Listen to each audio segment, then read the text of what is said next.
Jemaat Rehoboth Semarang, my church, my family, my home. Saya akan memberikan informasi untuk minggu ini.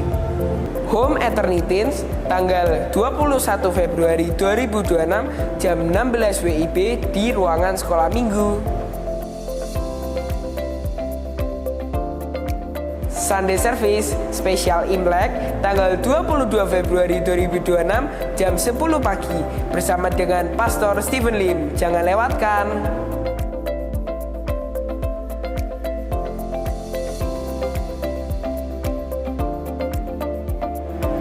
Jemaat Rehoboth Semarang dapat mengikuti sosial media kami yang tertera di bawah ini. Dan juga Jemaat Rehoboth Semarang dapat mengikuti WhatsApp channel yang akan memberikan informasi dan renungan setiap harinya. Bagi Jemaat Rehoboth Semarang yang ingin memberi dapat memasukkan ke kotak-kotak yang tersedia di sekitar ruangan ibadah dan dapat menggunakan kris yang ada di depan kursi Jemaat Rehoboth Semarang. One vision, one heart for harvesting. Yeay! Sekian informasi yang dapat saya berikan. Sampai jumpa lagi. Bye-bye.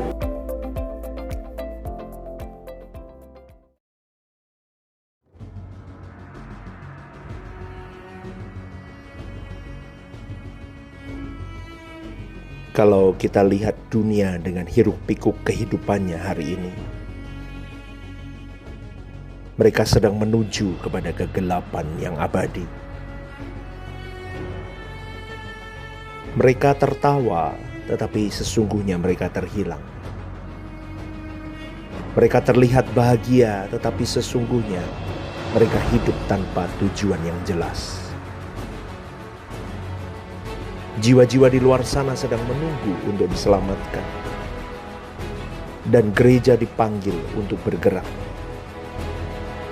Bukan dengan banyak visi, tetapi satu visi, yaitu jiwa-jiwa. Ayo bergandengan tangan, satukan hati, satukan visi untuk menuai lebih banyak jiwa bagi kerajaan Allah. Ini bukan tentang kita, ini tentang visi Tuhan yang dipercayakan kepada gerejanya.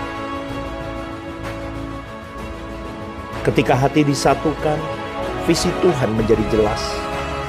Ketika visi diselaraskan, langkah kita menjadi satu. Gereja tidak hanya bertumbuh, gereja harus menuai. Tuhan tidak memanggil kita untuk berjalan sendiri. Ia memanggil kita untuk berjalan bersama, bergandengan tangan dalam satu visi dan satu hati. Bukan untuk membangun nama, tetapi belajar memiliki hati yang pecah untuk jiwa-jiwa. Satu arah, satu komando, satu gerakan menuju penuaian jiwa-jiwa.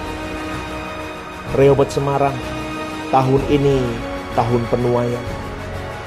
The year, one vision and heart for harvesting.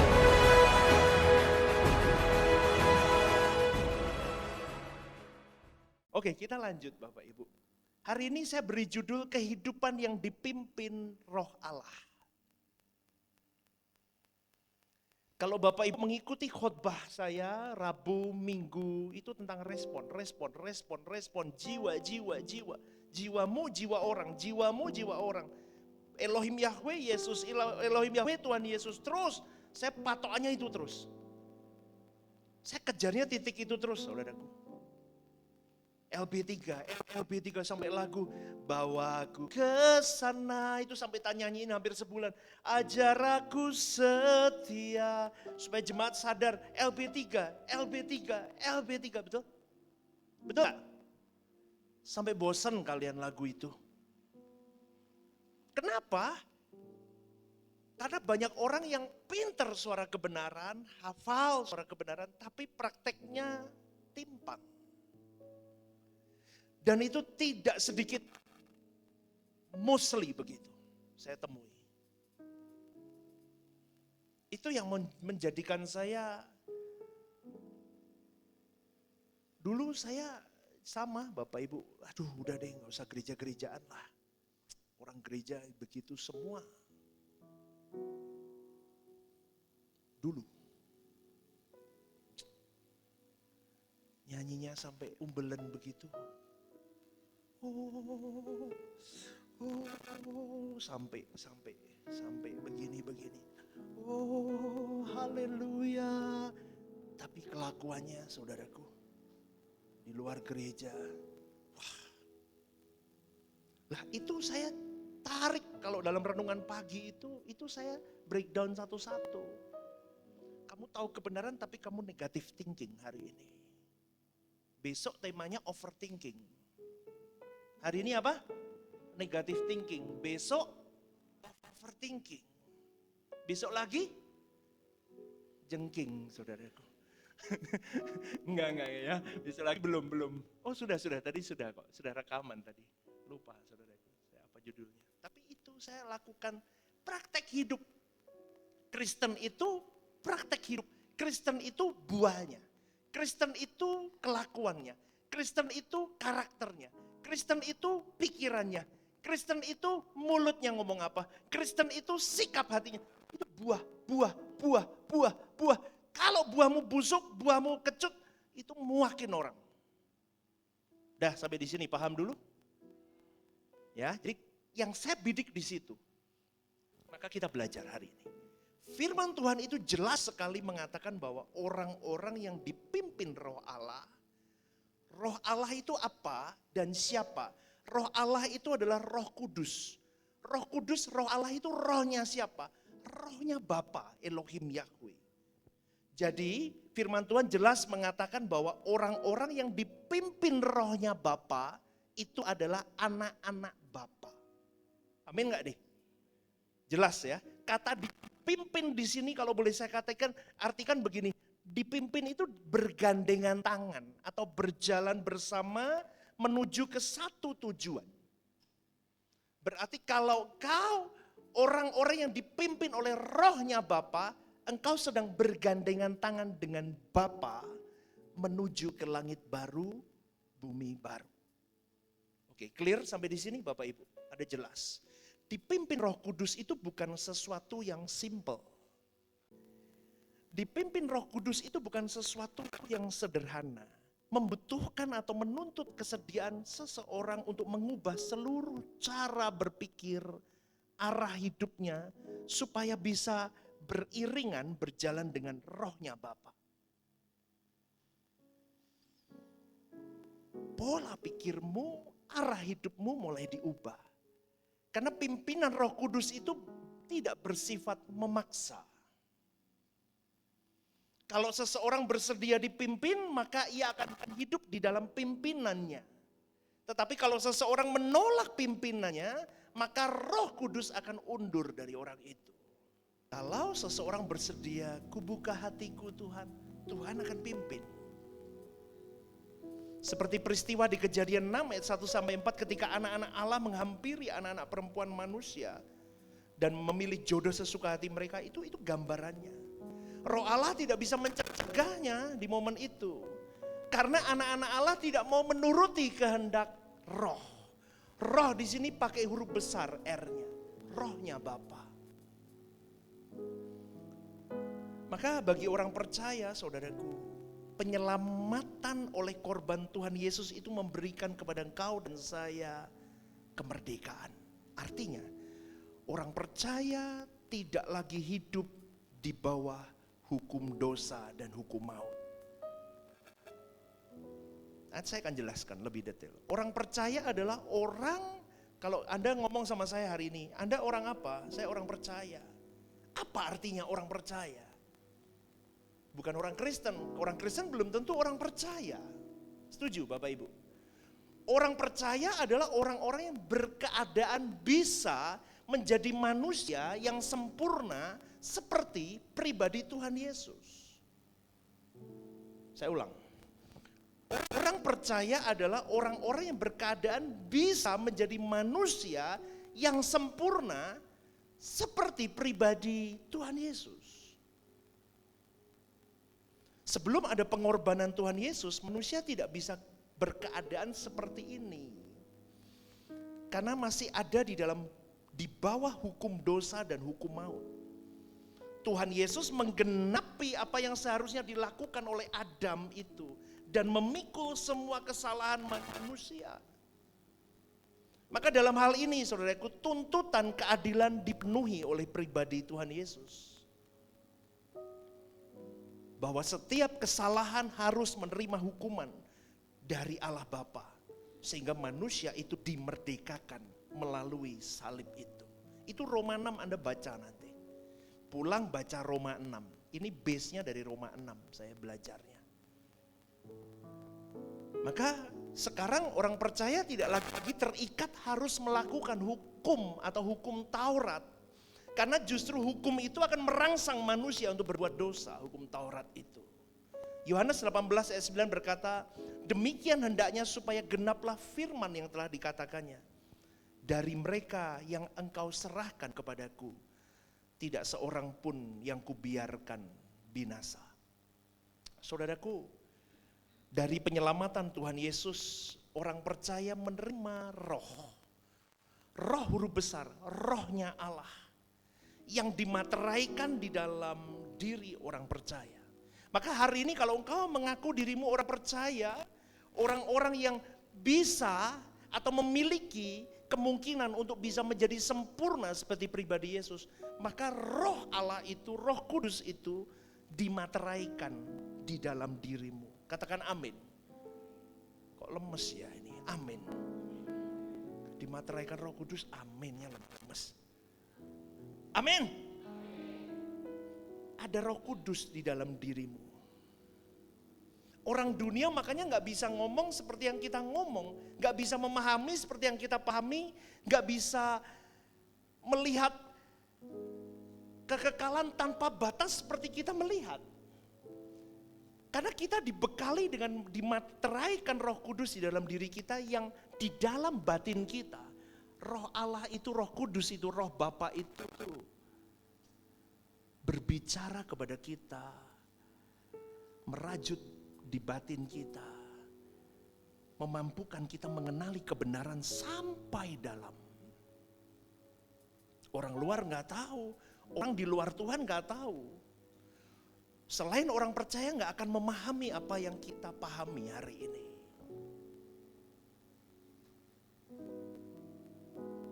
Kalau paham pun mungkin secara kognitif belum tentu hatinya terangsang untuk tanpa batas sama Tuhan, out of the box cara berpikir kita. Dan ketika Roh Kudus dimateraikan di dalam diri orang percaya, roh itu akan menuntun orang percaya untuk tidak terjebak di dalam siklus kehidupan yang monoton sampai jantung mereka berhenti berdetak. Pagi bangun kerja, sore pulang kerja, makan bareng keluarga, nonton TV, tidur, terus berpuluh tahun, endingnya selesai di pembaringan terakhir. Anda dan saya kan begitu. Terus rutin, terus. Hal itu berlangsung terus sampai usia mereka habis. Dan biasanya saudaraku, kalau orang-orang tidak sungguh-sungguh, Roh Kudus dimateraikan, tapi orang kalau tidak sungguh-sungguh merespon dan apa ya, Roh Kudus itu gini loh, aku di sampingmu nak, kitanya mau gandeng gak? Ngerti gak saudaraku? Halo, ini loh mau pegang gak? Kalau kita mau merespon, memegang, kita baru sejalan. Hidup kita benar-benar hidup. Urip iku kudu urup. Urip iku urup, hidup kita benar-benar hidup kalau kita merespon roh itu dalam hidup kita. Makanya insane, orang bisa berkata tidak masuk akal, orang di dalam keadaan seperti itu tetap bersuka cita. Orang dunia bisa bingung kok bisa tetap bersuka cita. Oh iya, karena aku pegang roh yang tidak kamu pahami. Aku berjalan dengan sebuah pribadi yang sang pemilik hidupku dan pemilik jagat raya ini. Anda ngikuti gak sampai di sini? Dan biasanya saudaraku, orang-orang yang tidak sungguh merespon, hidupnya hanya berkutat dengan rutinitas hidup, dia lelah. Dia tidak bahagia. Kenapa pastor ngomong begitu? It's me dulu, saya dulu begitu. Saya tidak ada Tuhan-Tuhanan, saya dari kecil sudah Kristen. Saya dari kecil sudah pelayanan, saya sudah tahu, saya pulang pergi gereja, tiap minggu tidak pernah bolos Bapak Ibu. Saya tidak pernah bolos, saya ikut orang tua saya. Dipaksa pelayanan, saya ikut pelayanan, disuruh apa, saya nurut. Tapi saya tidak ketemu Tuhan. Apa yang terjadi dengan hidup saya? Saya punya mimpi-mimpi yang di luar Tuhan, saya kejar hidup saya. Dan semuanya itu zong menurut saya. Saya bisa berkata, makanya kalau saya ngomong begini, kalian belum mengalami susah. Kekayaanmu, kepemilikan harta bendamu, apapun, kamu bisa keliling luar negeri sekalipun. Kamu ada satu kamar di hatimu yang rasanya tetap empty. Ngerti gak saudara? Kosong. Dan kamu merasa, urip itu durung urup. Rasanya hidupku tuh kok gini-gini aja ya. Mobil punya, rumah punya, semua punya. Tapi ada sesuatu yang membuatmu tidak bisa bahagia. Karena kamu tidak memegang dia. Kalau orang sudah memegang tangannya, beda. Kamu gak punya apa-apa pun kamu tetap bahagia. Ngerti gak? Orang ngerti. Mau dibuat ngerti, mau Tuhan mencoba dalam hidupmu. Jangan. Saya sudah pernah, saudaraku. Saya sudah pernah di titik nadir habis. Saya baru merasakan seperti Ayub berkata, dulu aku tahu tentangmu dari kata orang. Hari ini aku tahu tentangmu dari pengalamanku denganmu sendiri. Indah loh. Betul. Gak ada gelisah. Hidup itu bahagia. Urip iku urup. Hidup itu benar-benar hidup. Dan kalau orang tidak merespon Roh Kudus dengan benar, biasanya ketika orang-orang seperti itu ya, dia mau cari Tuhan kalau dia sedang ketempuk masalah yang berat. Betul? Ya itu saya dulu. Ke gereja pun ya, supaya terlindungi dari berbagai kesulitan hidup di bumi. Mereka tidak mengerti bahwa kehidupan selama 70 tahun itu adalah proses untuk bagaimana menjadi anak Allah yang sah. Kesempatanmu, periodmu itu 70 tahun, 80 tahun, saudaraku. Hari ini kalau Bapak Ibu yang duduk di sini umur 50, 60 baru tahu suara kebenaran begini, tambah sedikit waktumu. Tambah siti. Gitu kau masih tidak serius. Itu yang saya gembar-gemborkan berkali-kali. Be aware, saudaraku. Kita gak ada yang tahu. Maka Bapak Ibu yang terkasih di dalam Tuhan, usiamu itu terbatas.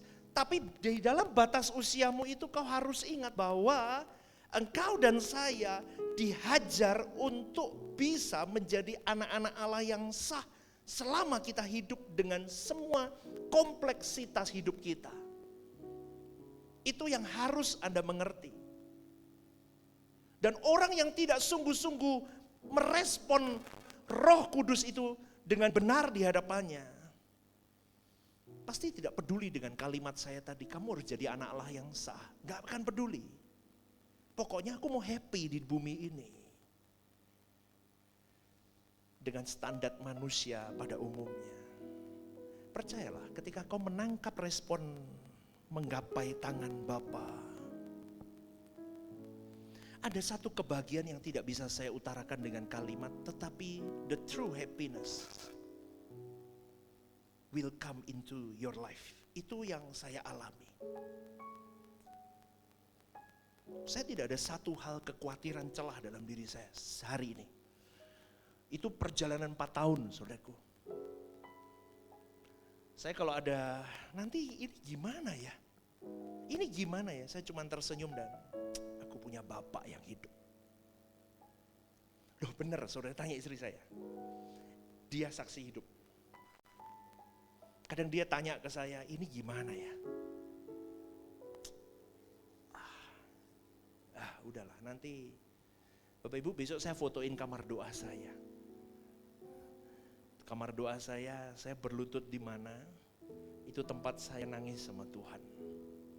Itu tempat saya wadul, lapor sama Pak Bos. Itu, saya ada satu tempatnya. Cuman bermodalkan karpet, saya di situ. Dan sampai hari ini saya bisa menikmati kebahagiaan hidup, kedamaian, sukacita, damai sejahtera yang dulu aku tidak dapat ketika aku memiliki segalanya. Kenapa? Karena hari-hari hidupku sudah habis bukan tentang itu, tetapi tentang bagaimana aku bisa sah jadi anak Allah. Ngerti gak saudaraku? Jadi ketika fokus hidupmu bagaimana aku bisa sah jadi anak Allah, dulu yang kau anggap berharga tidak berharga lagi. Maka ini tidak mengganggu trackmu untuk lari ke Tuhan. Maka sesuatu yang menyedihkan hari hidupmu ketika engkau melenceng dari hadirat Allah di hari itu. Lah itu sesuatu yang menyedihkan. Tapi di luar itu hal-hal yang lain. Ada puji Tuhan, enggak ada ya puji Tuhan. Ini orang dunia ngomong, edan ini pendeta. Orang sinting ini pendeta. Enggak. Ini yang seharusnya dimiliki oleh semua orang percaya. Anda sampai di sini nangkap nggak nih? Apa bingung? Nangkap ya? Oke. Dengar saudaraku. Firman Tuhan itu mengajari engkau dan saya supaya kita tidak serupa dengan dunia ini.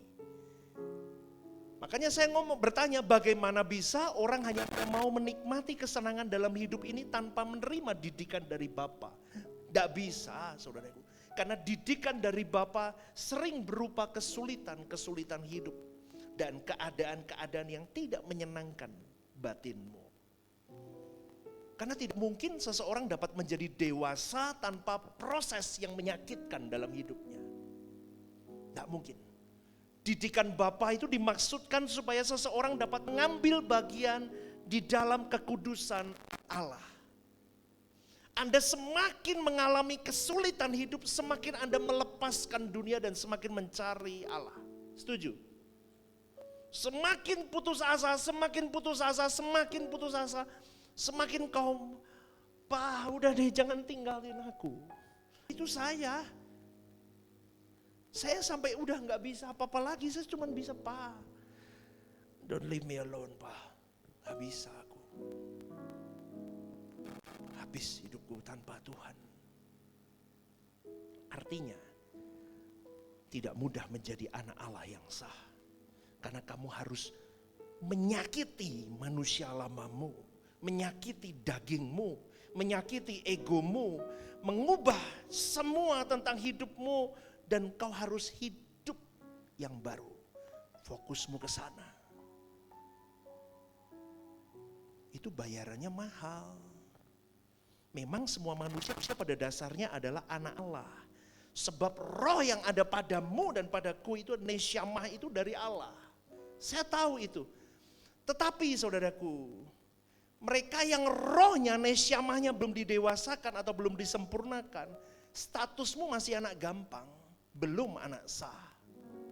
Dan banyak orang Kristen bahkan pendeta sekalipun masih anak gampang. Lah merubah status itu, ya tadi itu saya ngomong, pilihanmu, responmu untuk mengubah ini, itu dibutuhkan tangan roh Allah. Karena kalau pakai kekuatanmu dan pengalamanmu, tidak akan pernah bisa ke sini. Ngerti nggak Bapak Ibu? Ngerti nggak? Mau ke sini beralih ke sini nggak bisa. Pakai kekuatanmu, pengalamanmu, kemampuanmu tidak bisa, kepandaianmu tidak bisa. Kenapa saya ngomong begitu? Banyak orang seperti saya pendeta begini, tahu teorinya harus ke sana, matikan ini. Buktinya banyak yang mati di sini tetap. Setuju nggak? Banyak yang gagal. Kenapa? Karena dia tidak memegang dan minta dituntun oleh Roh Allah itu. Stop agungkan kepandaianmu tentang teori-teori ini. Mulailah berpengalaman dengan Tuhanmu. Jujur apa adanya dirimu. Pegang tangannya. Ya pokoknya begitu saudaraku. Keselamatan itu sudah diberi oleh Bapa melalui pribadi Tuhan Yesus. Kita tangkap itu, kita berlatih. Teorinya sudah pinter. Betul, ini kamu keluar ya ngomong Bapak Ibu tentang teori begini sama orang di luar lain gak mudeng loh, orang Kristen lain. Hah? Anda mudeng? Gak percaya? Coba. Hah? Oh iya toh. Roh Kudus itu rohnya siapa? Tanya deh sama mereka. Hah? Ya ora ngerti. Pokoknya dari dulu ada Roh Kudus. Gak percaya. Anda pinter tapi belajar coba pegang tangan Tuhan. Latihan. Lah pas latihan itu ketemunya masalah latihan itu. Itulah proses mengubah manusia dari anak gampang menjadi anak Allah yang sah. Sampai engkau akhirnya terus sampai kalimat seperti yang dikatakan Tuhan Yesus, Bapa ampuni mereka karena mereka tidak tahu apa yang mereka perbuat. Itu kita bisa keluar. Tidak ada rasa udah. Terus. Malah orang yang menyakiti kita, kita bisa berbelas kasih sama orang itu. Seperti Yesus toh. Yesus begitu toh. Berbelas kasih. Lah itu gimana seperti Yesus? Ya makanya kalau kamu mau merespon seperti Yesus merespon, ketemulah dengan orang-orang yang menyakitimu. Terus disakiti. Duduk, kok kamu nyakiti? Kok kamu terus mulai enggak. Tapi terus mulai lagi sampai diem.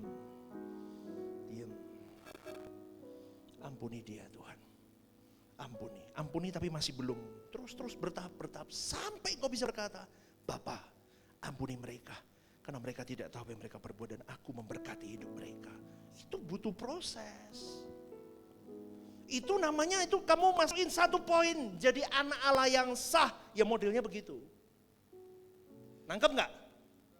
Motor duitan terus berubah sampai uang itu bukan segalanya.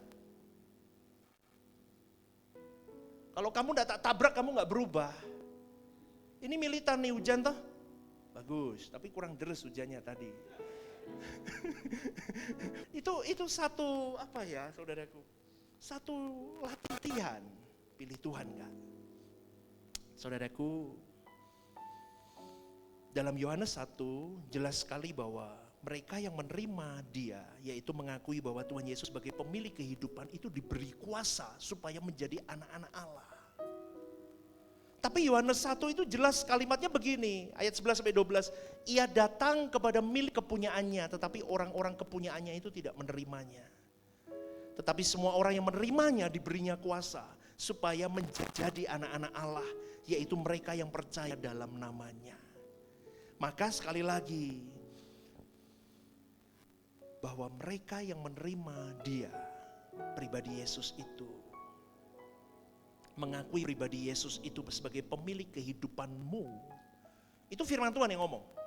Diberi kuasa supaya menjadi anak-anak. Dugi kok mudeng dah. Supaya menjadi anak-anak.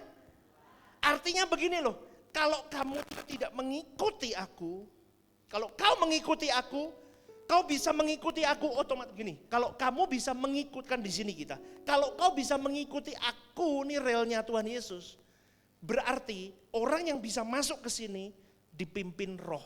Berarti orang yang bisa masuk di sini memiliki kuasa dari roh itu.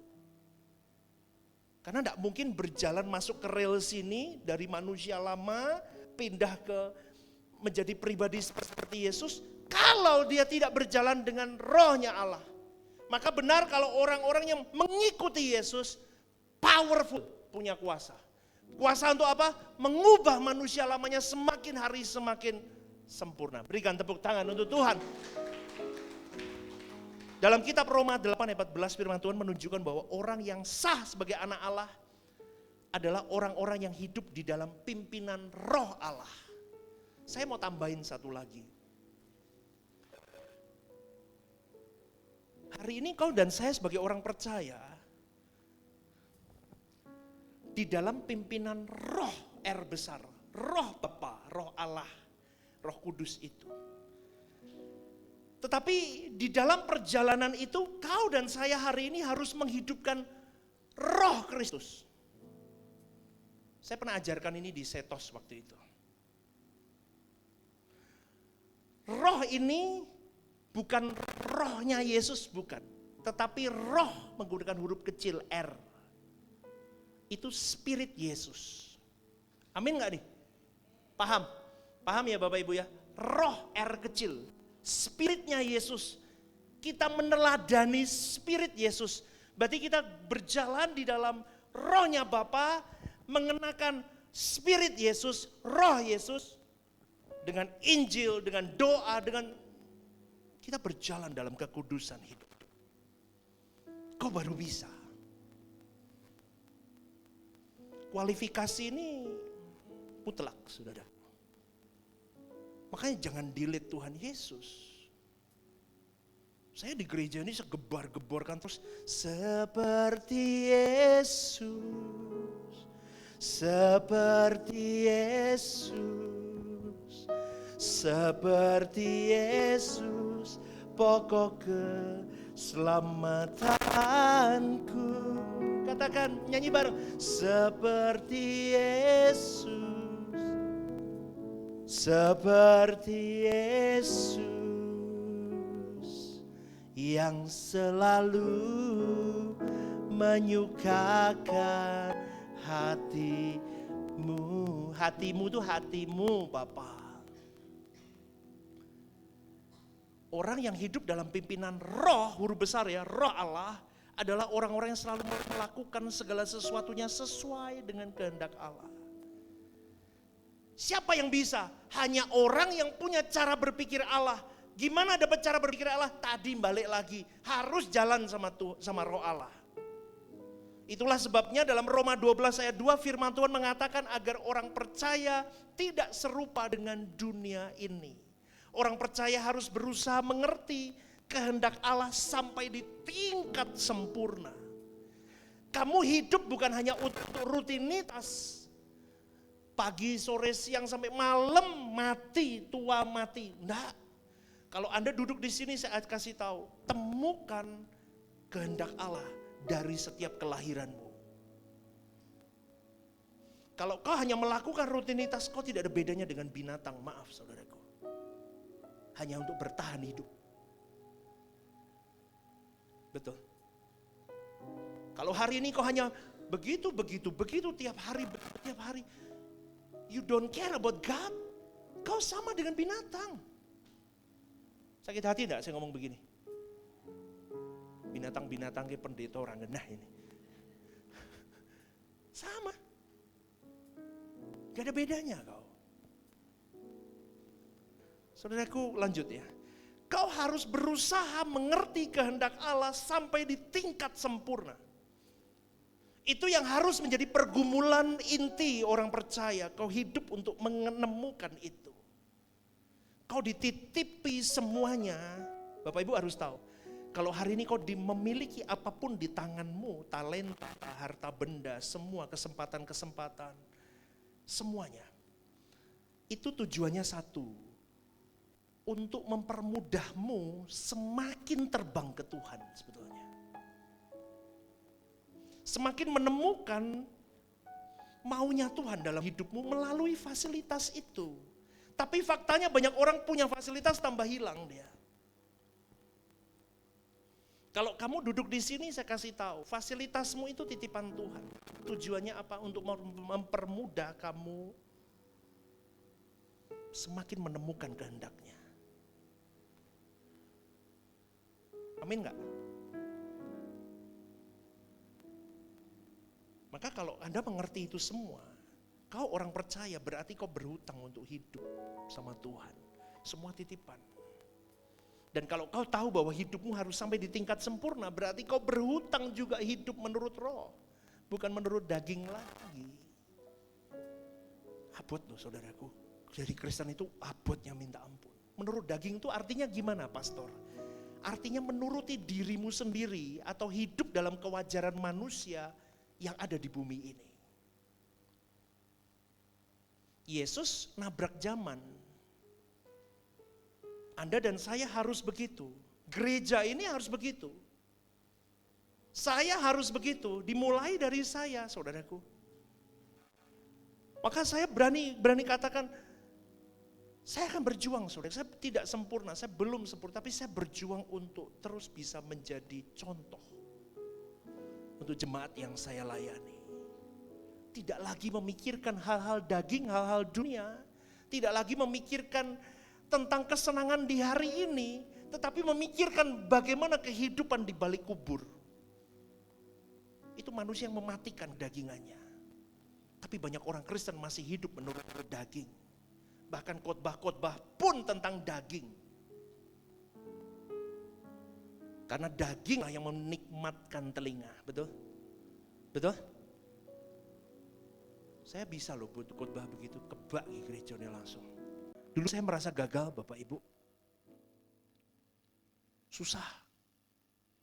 Dan apa hidup menurut roh? Menurut roh artinya hanya bertindak sesuai dengan pikiran Tuhan, sesuai dengan perasaan Tuhan. Dan orang-orang begini hidup pasti menurut pimpinan roh, tidak lagi hidup tentang agendanya lagi. Udah gak ada, dia sudah matikan itu. Tetapi dia mulai mengarahkan dirinya kepada kehendak Allah. Rencana Tuhan, dia fokuskan dirinya hanya untuk kerajaan surga. Kayak orang gini loh, wis borak roh pokoknya aku harus ke langit baru bumi baru. Piye caranya aku mau berjuang. Itu orang nekat. Kalau kamu gak nekat gak bisa.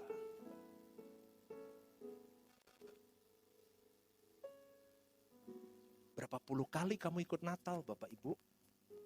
Dan berapa persen kamu beri untuk Tuhan dalam hidupmu? Saya tidak bicara tentang uang. About your life. Kalau orang percaya bisa melakukan ini, maka kualitasmu akan hebat. Hidup yang kau miliki pasti hebat kualitasnya. Karena inilah yang mengesahkan dan menunjukkan bahwa dirinya adalah anak-anak Allah. Fokusku Tuhan, kepentinganku Tuhan, hukum hidupku Yesus. Kasih tahu saudaraku, hukum hidupmu siapa? Yesus, bukan hukum Taurat lagi. Lo paham enggak nih? Ini SK. Ini SK sesungguhnya itu ini. Tidak ada satu orang pun dapat sampai kepada Bapa kalau tidak melalui aku. Artinya apa? Kalau kamu enggak kayak aku, kamu enggak sampai ke Bapa.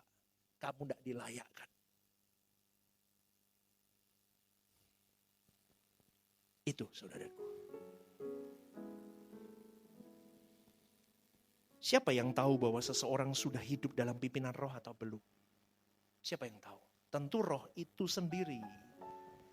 Roh Bapa itu sendiri yang tahu. Orang ini sudah hidup dalam pimpinanku atau tidak. Roh itu sendiri yang tahu. Makanya dikatakan sebab kamu tidak menerima roh perbudakan yang membuat kamu menjadi takut lagi. Tetapi kamu telah menerima roh besar yang menjadikan kamu anak Allah. Oleh roh itu kita berseru ya Abba, ya Bapa. Roh itu bersaksi bersama-sama dengan roh kita bahwa kita hidup dalam pimpinan roh Allah. Sehingga dapat melakukan kehendak Allah. Dengan melakukan kehendak Allah berarti mencakup melakukan seluruh hukum Allah. Paham gak nih? Wangel memang, ini semi harus didengarkan baik-baik. Anda kalau bisa melengkapi khotbah ini, hidupi, Anda tidak akan depresi, stres dengan hidup. Seperti,